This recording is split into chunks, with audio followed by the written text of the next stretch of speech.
இதற்கிடையில வெலோனா நகரில் மிகப்பெரிய பதவியில இருக்கிறவர் தான் இந்த பாரிஸ். ஆளுநரோட சொந்தக்காரர் வேற.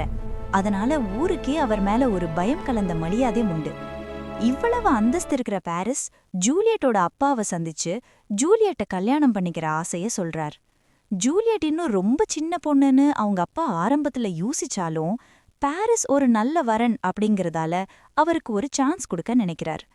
இன்னைக்கு நைட்டு எங்க வீட்டு விருந்துக்கு வாங்க, ஜூலியட் கிட்ட பேசுங்க, அவ மனசுக்கு உங்களை பிடிச்சிருந்தா எனக்கும் முழு சம்மதம் அப்படின்னு ஒரு வாய்ப்பு கொடுக்கிறார். இன்னொரு பக்கம் வீட்டுக்குள்ள ஜூலியட்டோட அம்மா அவளை வளர்த்த செவிலித்தாயும் பாரிஸோட பெருமைகளை எல்லாம் அடுக்கி உனக்கு ஏத்த சரியான ஜோடி இவர்தான் அப்படின்னு ஜூலியட் கிட்ட சொல்லிட்டே இருக்காங்க. ஆனா ஜூலியட் ரொம்ப பக்குவமா, நீங்க சொல்றதுக்காக நான் அவரை பாக்குறேன் பேசுறேன், ஆனா மத்தபடி எந்த முடிவும் இப்போதைக்கு சொல்ல முடியாது அப்படின்னு ரொம்ப தெளிவா சொல்லிட்டா. ஒரு பக்கம் பாரிஸோட காத்திருப்பு, இன்னொரு பக்கம் ஜூலியட்டோட இந்த தெளிவு.